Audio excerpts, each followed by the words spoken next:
Erica, and I'm the Project Director at the Maine Center for Research in STEM Education at the University of Maine. Through a grant from the Maine Department of Education, we are offering research-supported professional development to educators around the state to help support the transition to next-generation science and strengthen science education. This video is an introduction to a research-supported professional development program called Talk Science. Talk Science was developed by Dr. Sarah Michaels, a co-author of the book Ready, Set, Science, as a way to give teachers tangible strategies to foster productive talk in the classroom that deepens student thinking and increases student learning.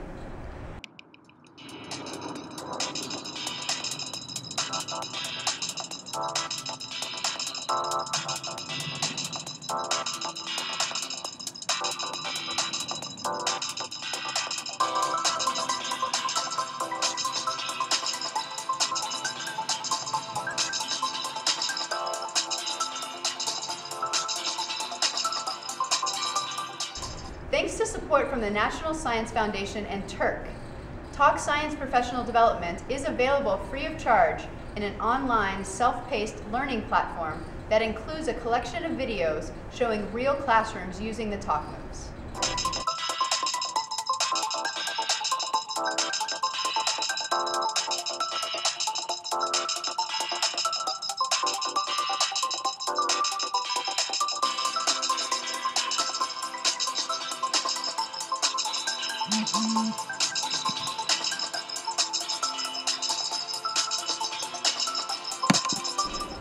So I'm joined today with Lori Gott, a teacher from VZ, Maine, who's going to tell us a little bit more about Talk Science. Hi, Lori. Hi, Erica. So, Lori, what can you tell us about Talk Science? Well, Talk Science is a program that was created to improve productive discussions in classrooms. And it's based on these 4 goals. The first goal is to help individual students share, expand, and clarify their thinking. The second goal is to help students listen carefully to one another. The third is to help students deepen their reasoning. And finally, to help students think with others. And we all know as teachers, we really want our students doing that in all classroom discussions. But the nice thing about Talk Science is it's built around these 9 talk moves that give the teacher some very explicit ways to help students improve their classroom discussions. So, Lori, I heard you say productive talk. Can you say more about this productive talk? How is productive talk different from just regular classroom conversation? Sure. So, as we know as teachers, we hold lots of classroom discussions. That's kind of how we check in with kids and see how learning is going.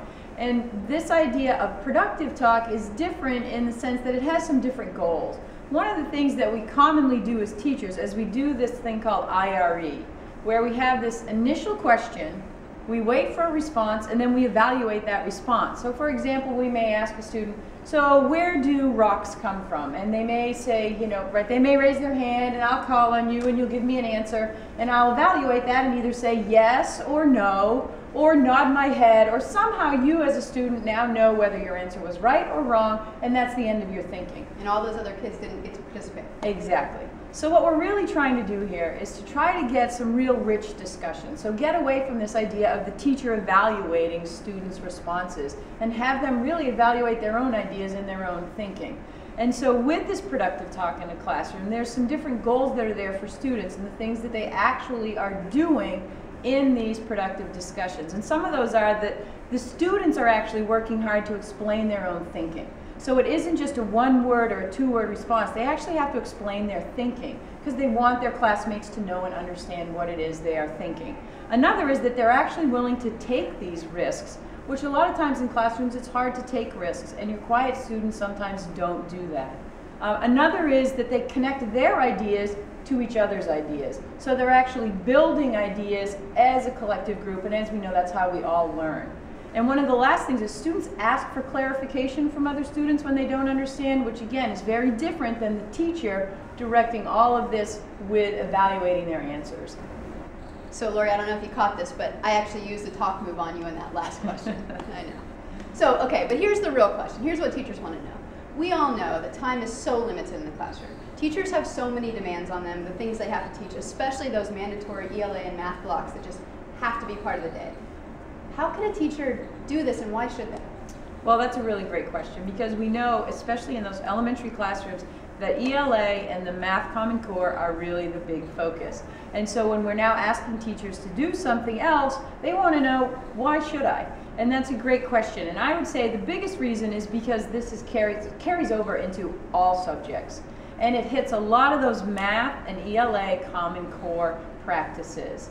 And so they have to be hit anyway, so integrating them into science is giving the students another way to practice those skills. So there's this great Venn diagram out there that actually shows the crossover between the ELA, math, and science practices.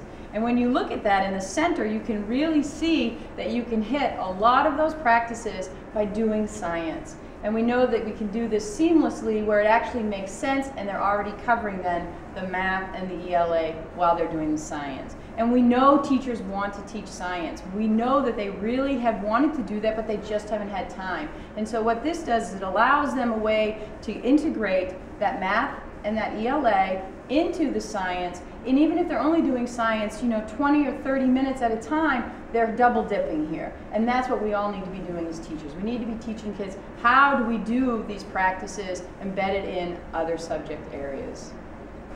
So Lori, you've actually been trying this yourself. You've been trying these talk moves in your classroom for a little while now. Can you tell us a little bit about how's it going? What are you noticing with your kids when you try these moves? Sure. I would say the first thing is that the kids really love it.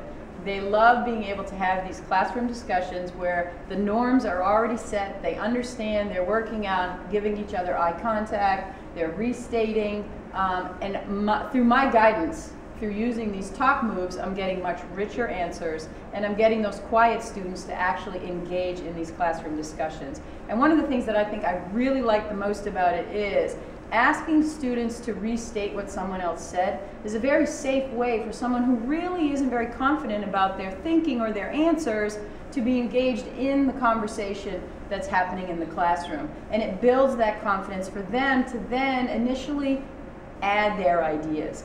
And so that's, I think, to me, the biggest piece is we're getting all the classroom involved and the discussions are much richer and deeper.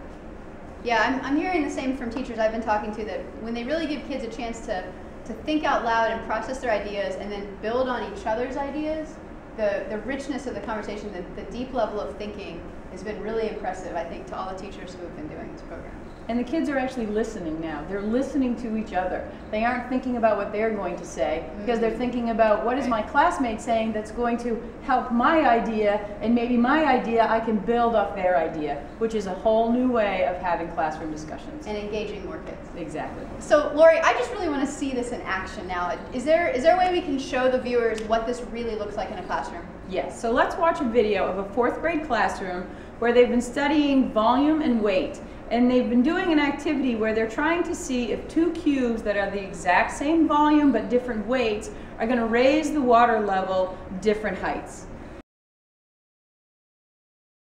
If I think about just that first part of my investigation and I think about the question I need to answer, what do you think caused water level to rise in this case with that aluminum and that copper cube right there? Taze, do you want to talk to the group about the conclusion you came up with? And let's make sure everyone's looking at Taze to show that we are listening to him. Well, my group, we found out that we thought because it was because of the volume, because we found that the volume and the water level were the same, but the weight was different.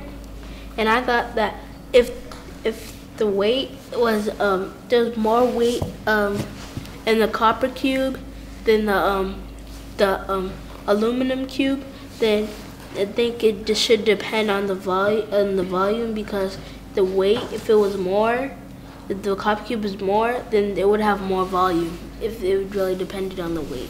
Okay, does anyone want to respond to that? Who wants to respond? Who can prove that they listened to Taze's explanation and can kind of respond with their own ideas or can add another idea to it? Flavor, go ahead. Talk to Taze about how you feel about what he said. I agree with what you said, because it's, for example, like if you get a big if we get a big cup of water and you put an eraser in there, like the eraser over there, if you put something like that in a big cup of water, the water level will rise a lot. And if you put in a copper cube, and it's not gonna rise that much, even though that copper cube would weigh more than an eraser. Ah. And can someone explain or repeat for us what Flavor thought would happen if I put an object this big in water? Jovan, what did he think would happen if I put an object this big into a cup of water? He said that if you had like a big bottle of like water, and you put the eraser in it, then it would probably like rise a lot. Then Why? What would make that water level rise a lot? What is it about this object that would make the water level rise a lot more than, say, the copper cube or the aluminum cube? because that has a different volume than the copper cube. Elisa, you want to share with the group some of your thoughts? Well, I kind of disagree because With who? With Flavor because Talk to him and tell him why you disagree with him. I disagree with you because the eraser could soak up the water. Aisha, you want to add something? I have a question for you, Flavor. What if the object has buoyancy, like it's able to float? I think that's a good question for the whole group, but go ahead, Flavor. Then it would be a different story because if it had buoyancy, then it wouldn't really be taking up much space. But I wouldn't know if so some things that have buoyancy, it wouldn't do the same thing like I was talking about. Wow, that's just so cool to see so many kids engaged in conversation and thinking at that level. Yeah, and it shows that we can really, if we allow kids to, they can get to much deeper reasoning. That's amazing. So, but I do have to ask, that was a 4th grade classroom. Is Talk Science, this professional development, is it just for elementary teachers? Well, it's not. I'm using it in my middle school, and I actually love it. My 6th graders, 7th graders, and 8th graders are all improving their discussion using Talk Science. Wow, excellent. Okay, great. And so, Lori, thanks so much for spending time with us today and sharing. Is there anything else you'd like to add? I guess the one thing I would like to say is if you're going to do just one thing for professional development, this is it, because it crosses over grade levels and content areas. We're actually doing it as a whole building, which I think is a huge way for us to do some great professional development, and it allows us to make a culture change in our whole building, which is huge because now students know no matter where they are, they have these norms that are set for discussion. And it's going to allow me to help everybody transition into using the next generation science standards as well. Yeah, it seems to fit with all of the other initiatives that are going on right now in math and within ELA about just having kids be more active learners and thinkers and reasoning out loud and things like that. So it seems to be a nice overlap with all those other programs. Exactly. Excellent. Great, thanks. So we hope you now have more information about the Talk Science PD program and how it works. If you'd like to get involved, here are 2 options. This version of the Talk Science PD program was designed to be implemented in professional learning communities or study groups. Research shows that community groups with shared goals enable change initiatives to be more successful and sustainable. The Maine Elementary Sciences Partnership has packaged the Talk Science resources into a PLC-friendly program. If you know of a MaineESP Talk Science study group in your school or district, you're now ready to contact the leader and join them. Be sure to watch the video on collecting baseline data for classroom discussions before your first study group meeting. If you don't know of a study group in your area, please visit our website to learn more about how you can bring a MaineESP Talk Science study group to your school or district. We are pleased to offer contact hour certificates through the University of Maine for 18 contact hours towards recertification to all documented participants of a MaineESP Talk Science study group.